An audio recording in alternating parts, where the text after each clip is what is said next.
노동 대가 시선. 오늘은 이제 그 징계, 역시나 이제 근로관계 종결 사유이기도 하고, 또는 이제 뭐 직장 질서 위반 행위에 대한 제재이기도 한 징계와 관련해서 그 중에 취업 규칙과 어떤 연계성을 가지고 있는가, 징계가. 이 점을 좀 살펴보려고 해요. 이것도 원칙이 있습니다, 원칙이. 징계가 뭐예요? 사인이 사인한테 가는 불이익한 조치잖아요. 이게 사실은 되게 외의적 현상이에요. 그 사인 간의 불이익행위는 원칙적으로는 금지돼 있잖아요. 사실 뭐 형사처벌이고 뭐고 전부 다 그런 개념입니다. 왜 이것이 가능하냐? 뭐 여기도 학설이 많은데 그건 다 이제 배제하고 일단 징계는 가능하니까 직장질서 위반 행위에 대한 제재. 다만 여기도 이제 헌법상의 불이익을 제공할 때의 원칙과 규칙이 있단 말이에요. 아무거나 직장 내 질서 위반 행위를 보지 않는다는 거예요. 뭐 예를 들어 뭐 재형법정주의도 그대로 적용돼요. 따라서 취업규칙에 존재하지 않는 징계 사유를 징계한다. 이런 거는 상상하기가 어려워요. 그리고 취업규칙을 나중에 정하고 소급해서 처벌을 한다. 이런 것도 상상하기 어려워요. 이게 기존 형벌하고 똑같은 겁니다. 이게 이러한 내용 때문에 취업규칙은 징계가 정당한지 여부에서 최초로 이제 검토되는 규정이에요. 물론 이런 규정 자체가 없는 회사면은 이제 나중에 뭐 징계 정당성 그 자체를 보겠지만, 일단 뭐 두 번째로는 취업 규칙에 그럼 정해져만 있으면은 그 징계는 늘상 정당하냐? 그렇지도 않죠. 취업 규칙은 어찌됐든 법의 구속을 받는 법원의 종류입니다. 법원이라 하면은 법은 그거 판단하는 뭐 기준이죠, 그죠?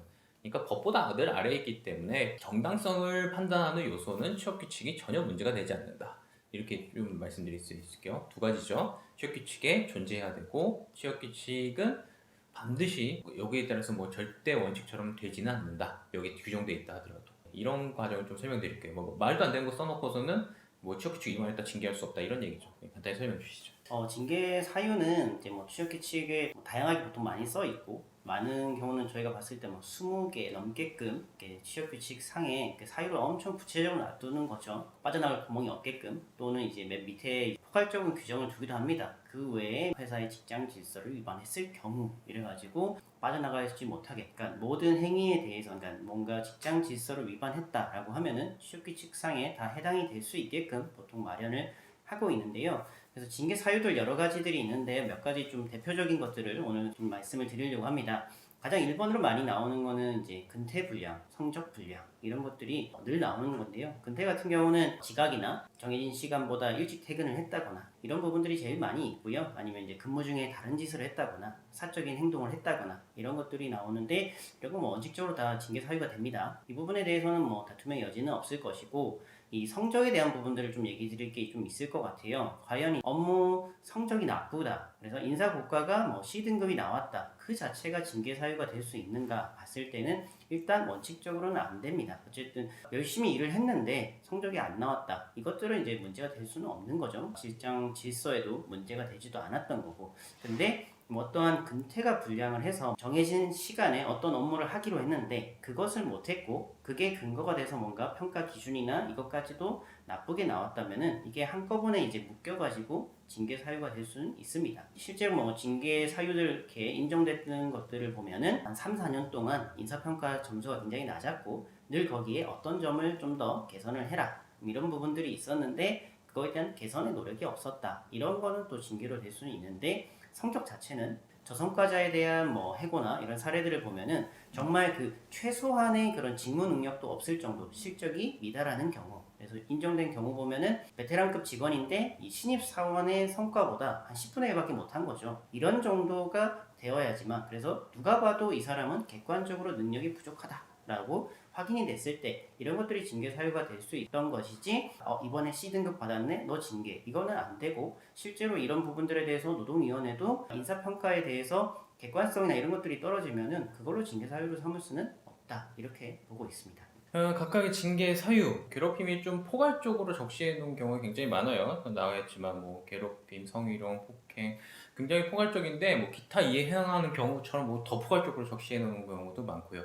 사실 좀 약간 이제 의구심은 있어요. 저는 이제 아까 죄형법정주의 말씀 잠깐 드렸지만 명확성의 원칙에 좀 반하는 것은 아닌가 이런 생각도 들지만 실무에서는 대체적으로 어떤 정도 포섭이 되면 거의 징계 사유로 포섭이 된다라고 인정해주고 있다는 점이 조금 다른 점이죠. 일반 이제 형사처벌하고 비교했을 때는 또 그 외에도 여러 가지 법률상 제한을 받습니다. 이 징계 사유들은 아까 뭐 갑자기 뭐 재형부정주의도 약간 예시로 들어줬지만 뭐 양심의 자유에 반하는 것도 표현의 자유에 반하는 거 일체의 그런 심리적인 문제를 강제하다든가 사과를 강제하든가 이런 종류는 징계 사유를 적시하더라도 전혀 효력이 없다. 예, 이런 것도 좀 알아두시면 좋을 것 같고요. 일단은 구체적으로 하나 있으면 되나 대체적으로는 포괄적으로는 잡혀는 진다. 이 점을 좀 설명드려야 되겠죠.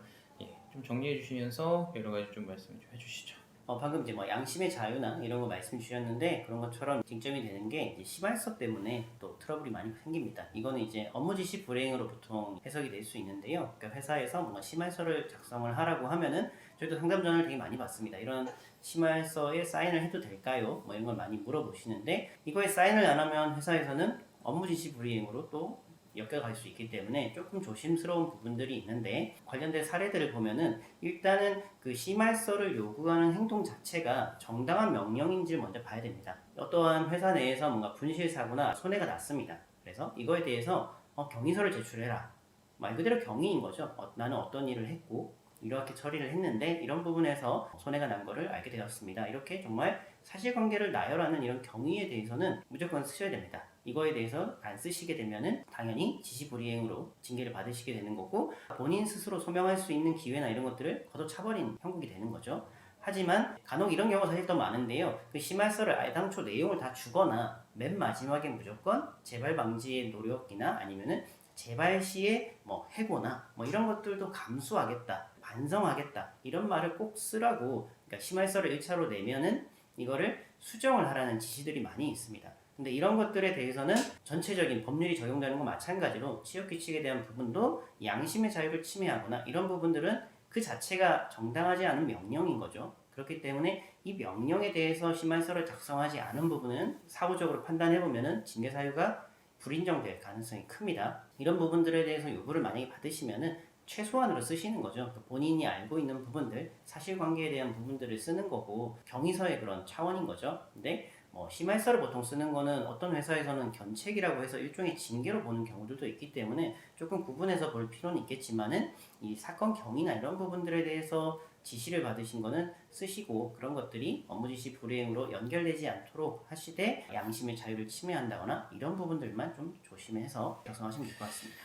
결론적으로 뭐 징계 사유가 된다 그래서 뭐 다 쫄 필요는 없다라는 얘기예요. 사실 뭐 전혀 맞지 않는 걸 하도 징계 사유를 적시해 놓고 징계가 된다라고 이제 하고 있지만 결국은 취업규칙도 법 아래 있는 거고 취업규칙도 열거된 것도 되지 않으면은 그 다음에 뭐 징계 사유를 삼을 수도 없고 이런 규칙을 좀 아셨으면 좋겠습니다. 자, 오늘 노동백과 시선 취업규칙과 징계 사유 관련 관계 좀 간단히 살펴봤고요.